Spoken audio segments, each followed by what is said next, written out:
Hoy, como los jueves, acostumbramos a tener la participación en este programa en perspectiva de la ex procuradora general de la República, exdiputada, candidata, precandidata presidencial, No, candidata también.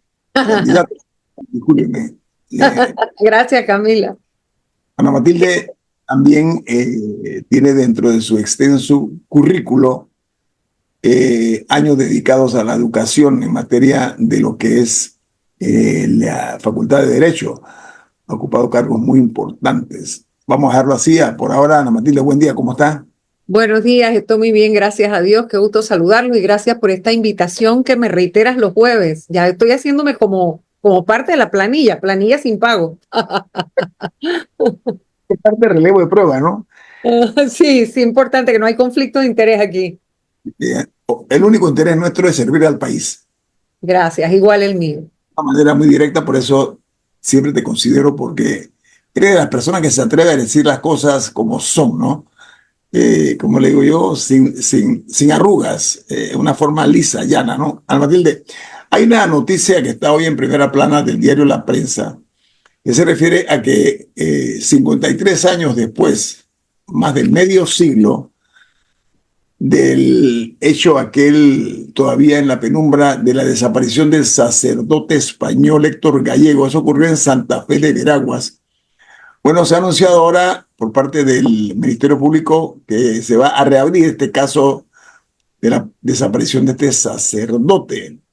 Me gustaría escuchar tu opinión acerca de esto porque en su momento ese fue un caso que se mantuvo muy de bajo perfil a pesar de la gravedad del tema. Un sacerdote que era muy beligerante en el área de Veraguas, particularmente en Santa Fe, era muy conocido allá, un hombre combativo.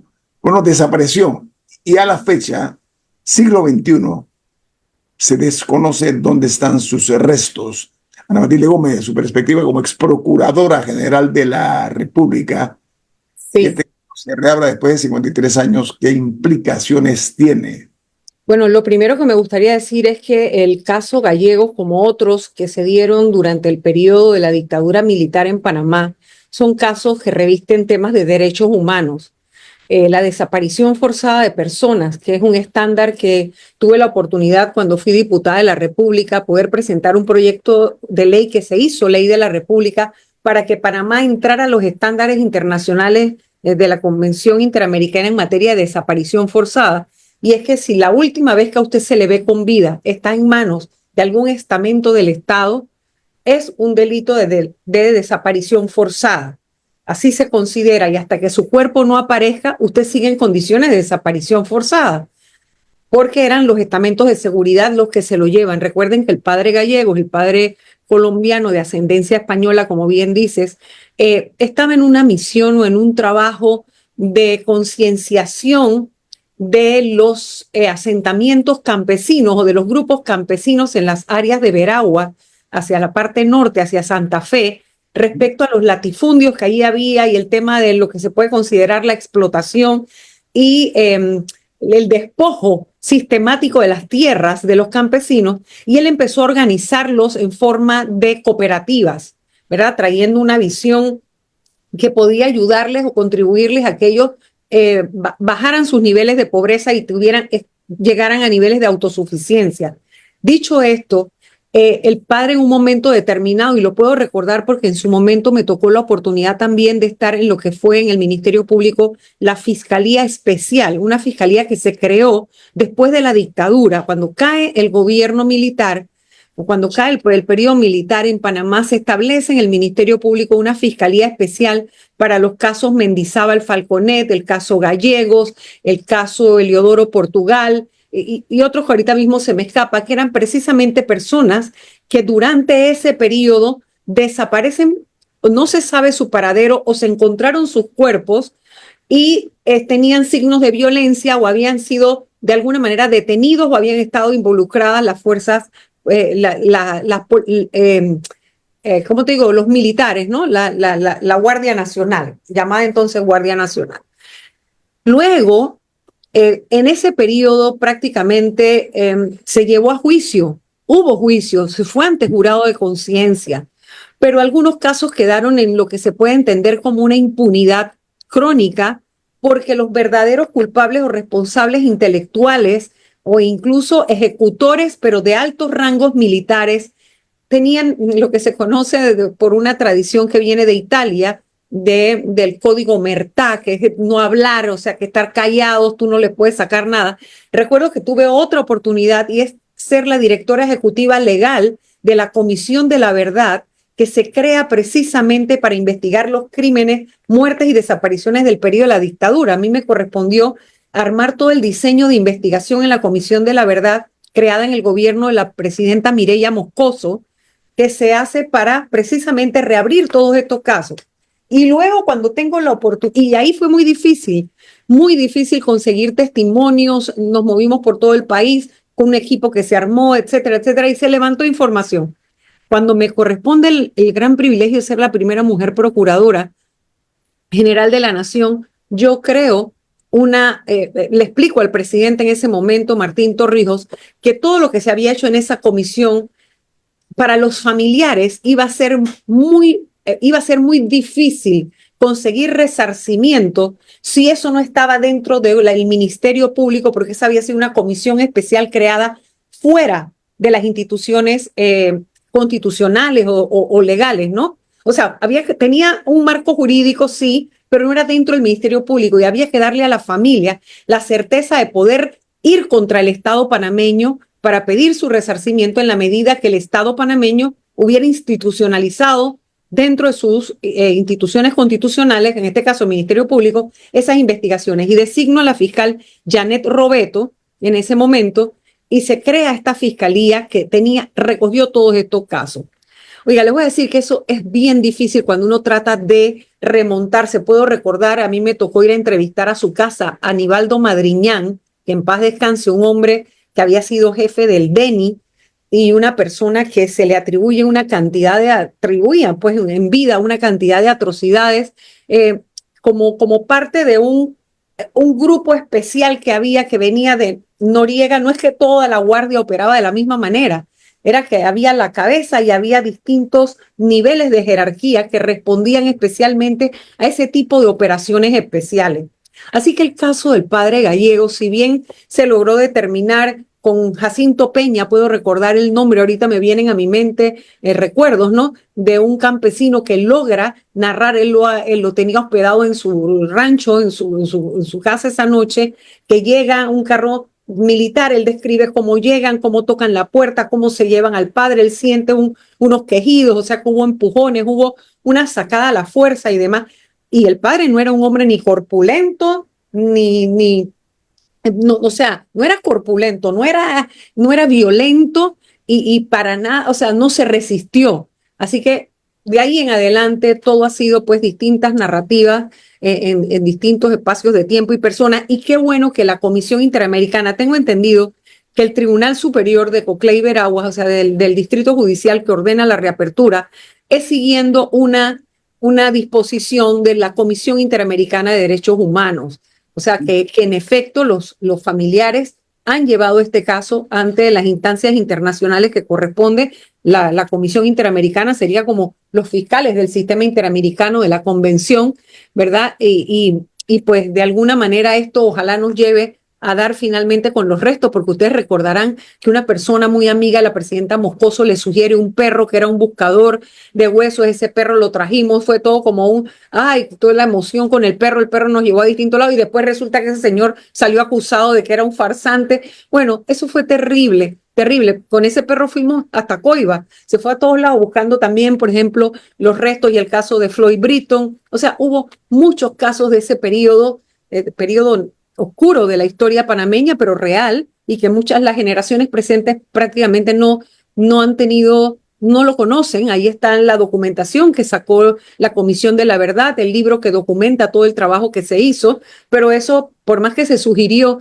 que en las escuelas se hablara de esto, como para hacer una conciencia, porque la juventud tiene un deber alto de cuidar la democracia, porque no crean que lo que han recibido hoy siempre fue así, y para que no se vuelvan a repetir y que estén en capacidad de conocer que es posible vivir en un Estado que no es de la democracia que ellos conocen ahora, ¿no? Ya, dos precisiones, Ana Matilde. Una, la desaparición del padre Gallego ocurrió en el mes de junio del año 1971. Ahí es donde él desapareció, más nunca se supo de su paradero, por una parte. Dos, cuando tú hablas de la omertá, esa es una práctica que hizo famosa la mafia italiana, ¿no? Correcto. El silencio, eso se vio también aquí en Panamá, se ha visto. Muchísimo, en todos los estamentos de seguridad, en las organizaciones criminales, es muy difícil. Por eso es que parte de las herramientas de investigación que van evolucionando, como evoluciona el crimen, tienen que ver con figuras como el agente encubierto, o sea, la infiltración de las organizaciones que pone en riesgo a los investigadores, pero que ha sido una herramienta necesaria para que el narcotráfico, la trata, el tráfico humano, sobre todo la desaparición de niños todos estos clanes y redes que hay para distintos tipos delictivos, si no se penetran, muy pocas veces se puede llegar a la verdad en estas investigaciones. Ahora, Panamá padece también de un entorno de incredulidad hacia los operadores de justicia, que ha ido mermando, pero todavía está presente. Vamos al corte comercial. Esto es En Perspectiva, un programa para la gente inteligente como usted.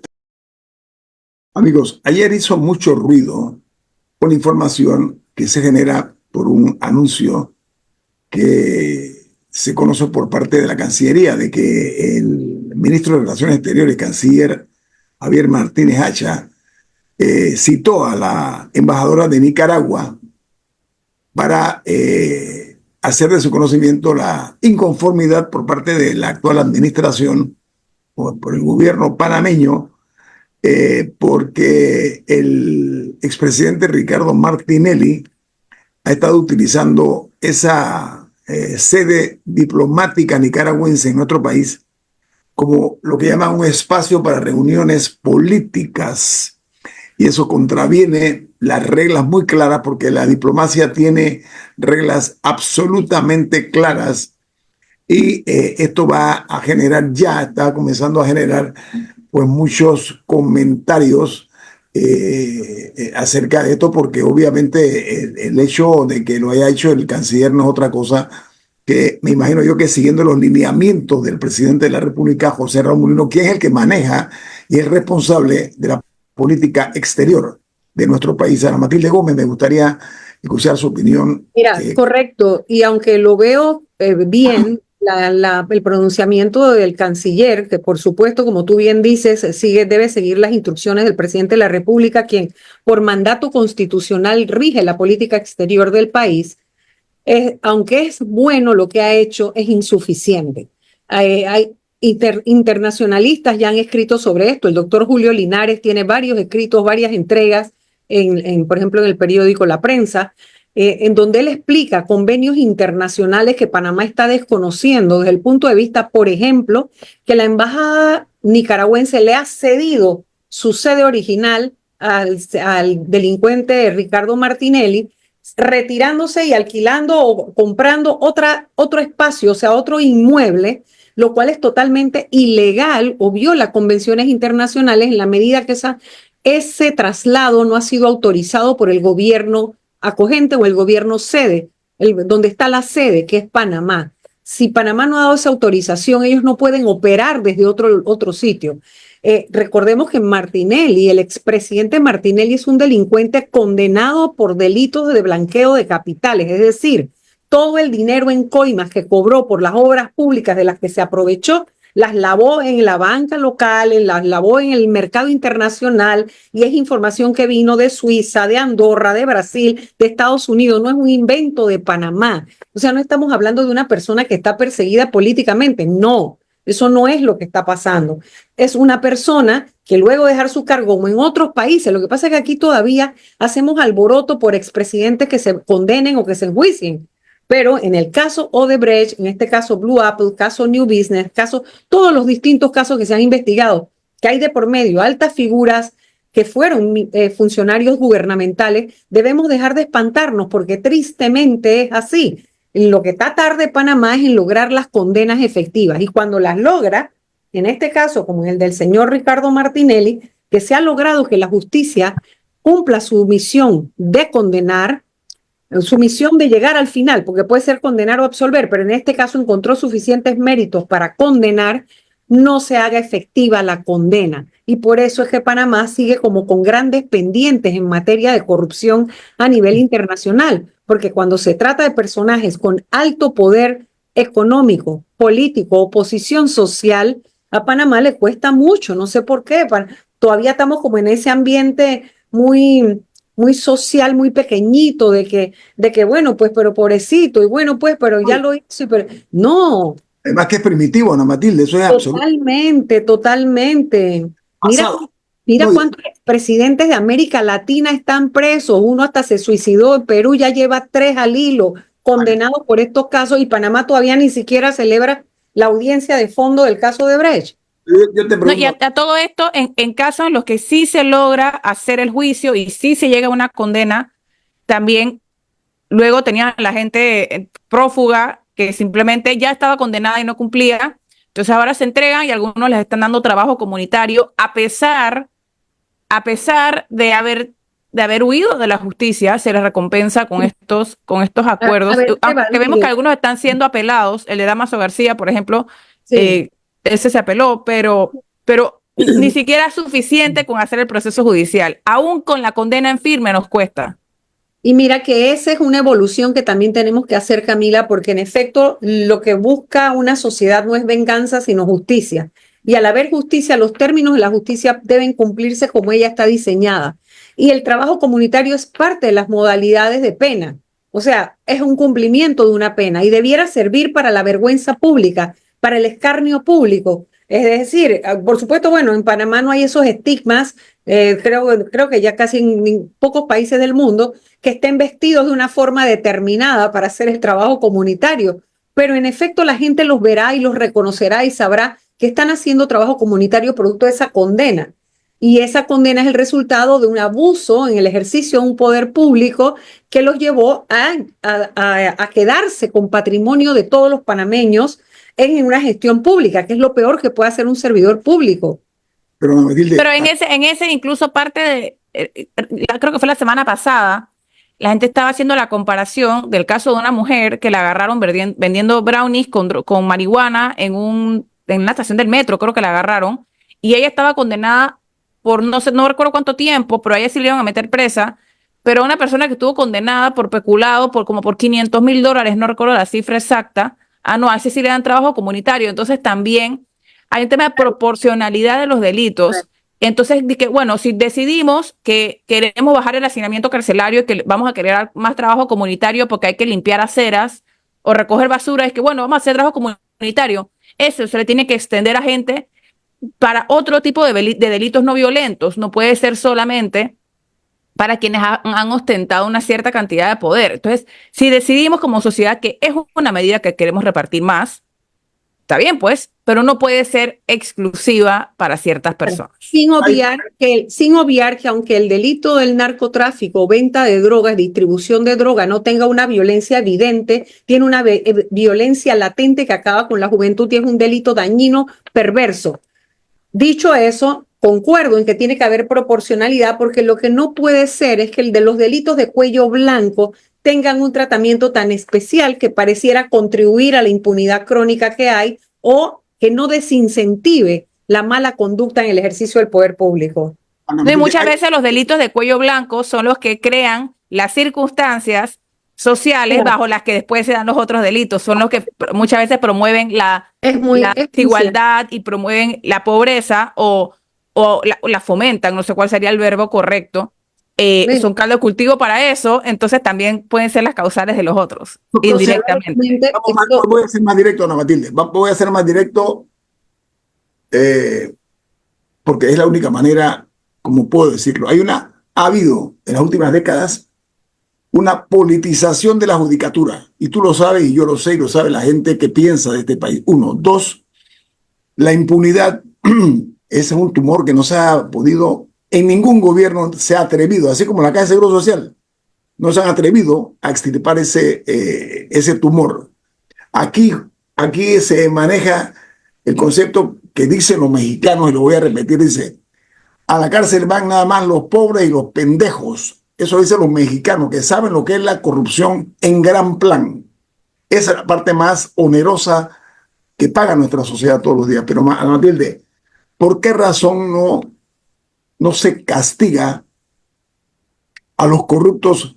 Estamos hablando que el país está ahora en una situación económica, que la casi ruinosa situación que hay en ciertas instituciones, pero los que se han robado los dineros, que se lo han llevado en cantidades industriales, se les pone digamos, una pena cortita, que está aterciopelada, ¿no? Pero además de eso, no devuelven los bienes mal habidos, no devuelven el dinero que se robaron.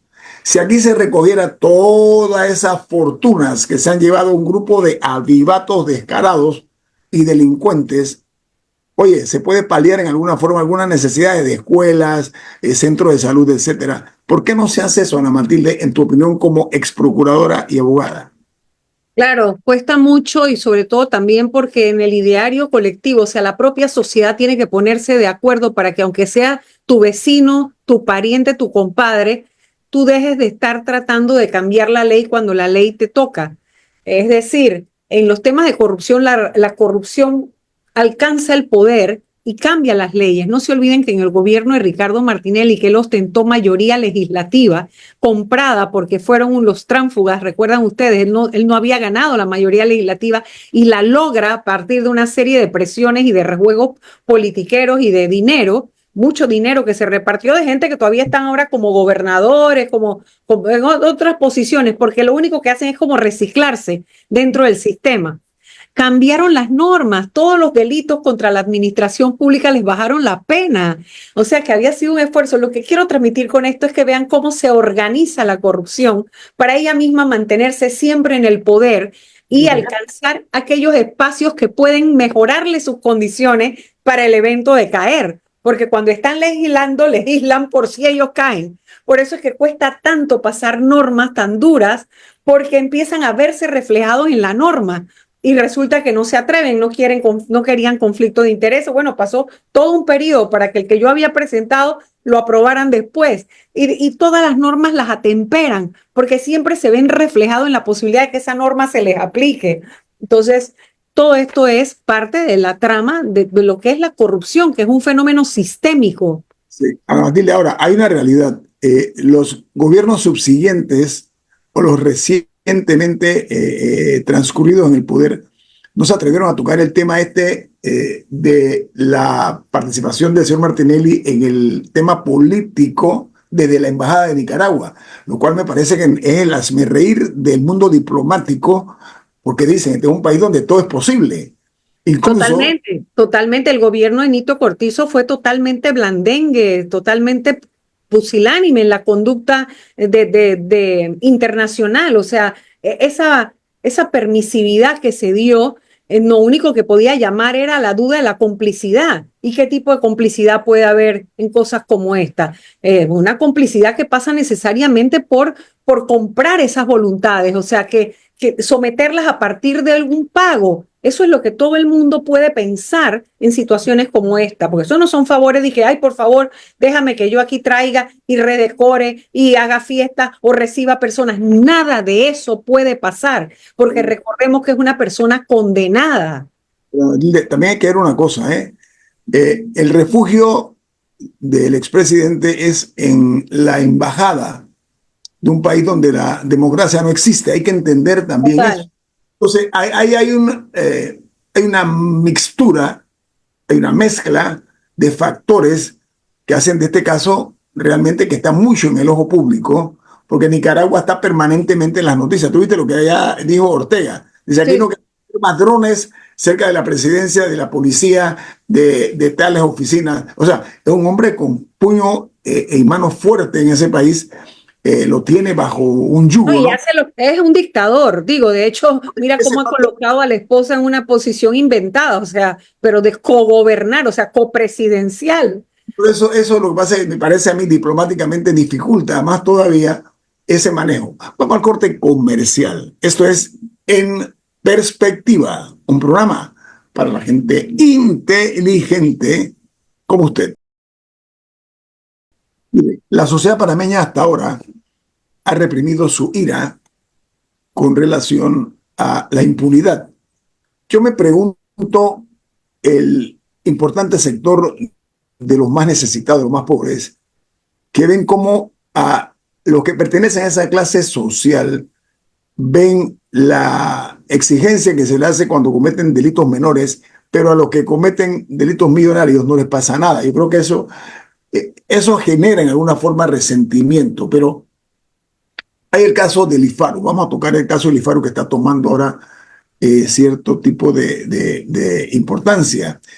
El tema aquí es que, y volvemos a la diferencia entre los poderosos y los no poderosos, el exdirector de esa institución decía yo, y lo voy a decir al aire, en este caso, en una sobreexposición de el escándalo mayor del IFARU, donde estaban todas las clases sociales, no nos equivoquemos, había gente con mucho poder económico que utilizaban esa figura, dejando por fuera gente que sí necesitaba becas y ayudas económicas. Bien, a mi juicio, el señor Nando Meneses es el dedo meñique de esa manota que se metió dentro del IFARU. Ofensas aparte, es el más grande de los enanos, con respeto hacia los enanos. No es realmente el todo que tiene que ver con esto, porque tal vez él fue un operador nada más, Ana Matilde. La pregunta yo te la hago a ti porque esto va a ser noticia hoy, porque el señor Nando, ¿no? ¿Cuál es el nombre del Meneses? Bernardo Meneses. Creo que fue un operador, esa es mi opinión, no sé cómo tú la ves, Ana Matilde. Es correcto, pero también hay que saber que ese es parte del engranaje de cómo funciona la corrupción y lamentablemente tienen que caer también, aunque sean los meñiques. ¿Por qué? Porque es el mensaje que debe darse a la sociedad cuando usted acepta un cargo público, aunque usted solamente va a ser un operador porque usted tiene un protector. En este caso sabemos que él era no creo que decir ficha es lo correcto con respecto a personas, pero era muy allegado y parte del grupo del vicepresidente Carrizo, ¿verdad? Donde iba lo presentaba como un gran logro político de lo que él iba acumulando como su capital político. De hecho, es el que lo catapulta para su lanzamiento como candidato a diputado por Arraiján. Y recuerden que, de hecho, en este caso, que va ahora para apenas la audiencia de imputación, la audiencia de hoy es una audiencia donde se les van a formular los cargos, vamos a oír qué cargos son los que el Ministerio Público siente que tiene fuerza para probarle a Bernardo Meneses y además la solicitud de medidas cautelares. Permítame, procuradora. ¿Podría decirse que tal vez sea la prueba ácida para el nuevo procurador, la formulación de cargos en este caso? Bueno, todavía no hay nuevo procurador. Todavía no está. Sí, pero sí, mira, no deja de ser una prueba para él porque, digo, no tanto una prueba porque recordemos algo, siempre se dice que es más fácil perseguir a los del gobierno que no son el que te designa, ¿no? Empezando por ahí porque las injerencias indebidas, las presiones que te van a venir, no van a venir para que salves a alguien que no era del gobierno que te designa. Pero a veces los tentáculos alcanzan a trascender y ahí es donde se logra entender, leer entre líneas los acuerdos que se dice que hay. ¿Por qué va a ser importante para el que llega? Porque si ahora el procurador o el Ministerio Público en este momento logra pasar la etapa porque hay un juez que va a calificar en esa audiencia de imputación si le dan mérito o no a las imputaciones, o sea, los cargos qué delitos cometió Nando Meneses. Eso es lo que van a decir hoy. ¿Y qué medidas cautelares? O sea, ¿qué tanta consideración hace el Ministerio Público hoy del riesgo que significa Meneses suelto o Meneses sin un arraigo al expediente, firmando o con algún tipo de medida cautelar que lo tenga cerca del proceso? ¿Cómo eso afecta si el Ministerio Público quiere llegar a las cabezas o a los grandes? Porque ¿de dónde podía conocer Bernardo Meneses a estas familias o a este grupo de personas con grandes recursos económicos que llegaron, dicen que a pedir un préstamo y quedaron envueltos en un auxilio económico sin ellos darse cuenta, entre comillas, ¿verdad? O que les facilitaron un dinero que ellos sabían que no iban a pagar si no los descubren. La pregunta que uno se tiene que hacer es, ¿de dónde venía la llamada que le decía a Meneses, este sí o este no? porque ¿de dónde Bernardo Meneses los iba a conocer? Discrecionalidad, ¿no? Pero también es importante saber exactamente cuáles serían los cargos, porque una de las defensas de él es que la ley se lo permitía, que la ley decía necesidad económica o no recuerdo qué era la otra cosa. Y es muy cierto que Entonces, de ser así, también hay que ver si hubo delito en algún lado o no. y hay que Esa- estar Pero que le toca a preparado la fiscalía ver. Y hay que Ajá, estar eso no preparado tenemos. por eso, para eso, porque la corrupción también funciona así, en leyes laxas, en espacios vacíos, en zonas grises. Esa es una forma como la corrupción funciona. Porque si, digo, el problema no es solo el ratón, sino el hueco por el que se escapa. El problema es que los huecos siguen estando allí porque esa es parte de las grandes debilidades que tiene Panamá. La prevención, porque la corrupción se persigue antes, durante y después. Prevención, fiscalización y seguimiento y luego sanción. Nosotros lamentablemente la mayor parte de las veces nos enteramos de los casos cuando ya han ocurrido y tenemos que entrar en la etapa de la sanción. Muy pocas veces cuando proponemos proyectos o propuestas de ley para tapar ese hueco, que es desde la prevención, desde la elección, desde el concurso, etcétera, en la contratación, la corrupción se reorganiza y se orquesta para blindar y tapar y que no pasen esas reformas. No, procurador, Y si bien, ¿por qué razón lo digo? Porque el que le va a tocar, ¿ok? Marcar la pauta, el que le va a tocar el sendero que tomará este caso es al nuevo procurador. El procurador Caraballo nada más va a ser el que va a poner la pelota en juego, ¿no? Desde el punto de vista Bueno, fútbol. Caraballo es ahorita mismo el que no ha impedido que se investigue, porque van a una imputación. Al otro le va a tocar que continúe y que Por eso- llegue a su término. Por eso dije, la prueba es ácida para el nuevo procurador. Esa fue Pero tiene otras pruebas más ácidas, porque ya con él en el funciones es que vamos a la audiencia de Brecht, donde hay 2 expresidentes llamados a juicio, ya no audiencia de imputación, vamos para audiencia de fondo, y que no vaya a mover a los fiscales que están listos ya para presentarse en enero, para sustentar y argumentar, porque ningún fiscal improvisado se va a poder aprender todos los elementos que hay para el caso de Brecht en un mes.